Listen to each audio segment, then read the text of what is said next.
government bench win in this debate would only vindicate the critics of debating. That debaters win through mischaracterization, through lying, through twisting the truth. It's been obvious that they've demonstrated it quite well, that they know nothing, that they can't even give a specific example except for one bench policeman. They even have the facts wrong, interpretations of when hooliganism was a wrong time, who has hooliganism. But hey, I'm not gonna pick on that. It's not gonna pick on the things that we really want to debate about this debate. The first thing that they want to debate about is this idea of moral responsibility of UEFA. And this comes from the fact that they make money over being irresponsible. So I asked the question, so what if they ought to be morally responsible? Because if you transfer responsibility anyway, do they exercise that responsibility well? No comeback for the moral responsibility point. But if you want to talk about moral responsibility, and they want to use the term, I say, what about the moral responsibility of the state, which everyone's going to blame if something blows up anyway? After all, the state is answerable even to non-fans who also get hurt, while UEFA is only answerable to fans. But second, let's take a look at the idea of capabilities of UEFA and national authorities.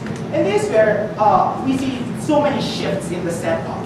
Why? We said, well, you know, these things, they cannot be dealt with by UEFA. And so the solution is to bring in national authorities.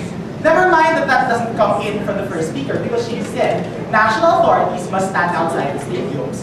But also, we say that if the UEFA forces are so inadequate anyway, and you need national authorities, why have UEFA forces at all? And more importantly, if their contention is that they are ill-trained, they don't know what to do, they'll be using the same ill-trained people anyway. So in which case, according to them, the ill training is going to seep through and it's just going to explode, Madam Chair. We say you can't have it both ways. You can't say that national authorities are ill-trained and then later on expect us to think your proposal is going to work because you can call in national authorities to save security personnel of UEFA's asses anyway. But next they talk about weak countries. Never mind that they still have no response to the fact that they're probably talking about FIFA matches rather than UEFA matches, wherein the countries involved in UEFA are much more experienced than that. So as far as capabilities are concerned, I don't see what their problem is with national authorities. But next, let's take a look at motivation and incentives of UEFA and national authorities. Because according to them, you know what? There is high incentive for UEFA to do these things because we want them to protect the people. Question, who wants them to protect the people? More often than not, it's innocent bystanders who are not as entrenched into the football culture that we talk about. The football culture that UEFA, who is composed of former club managers, former players, former members of the football thing. And we say, Mr. Chair, that they have very little incentive to set a high threshold for identification. Why is the problem? Because we say identification must come very early on, because once it's blown up and it's infected the entire stadium, it becomes difficult for anyone to put a stop to them. Because according to them, it's okay to file a civil suit after they've raised the rape rates.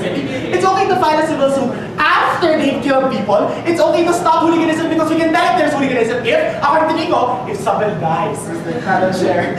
So I find that highly ridiculous because all this time, states have operated against hooliganism by being preemptive and by being proactive, and that's why they work, Madam Chair. And next we say it's also because they're money grubbing and they refuse to let go of that money. If you think about it, you only sell all tickets for only 1 or 2 matches because these people can only blow their money on 1 or 2 matches. But what about those other matches that are going to suffer ticket sales because high security is imposed across the board anyway? We think a single civil suit win is not going to deter UEFA because money keeps pouring in anyway. And they never even analyze it to that extent. They just thought, there's a civil suit, they'll stop. Shucks.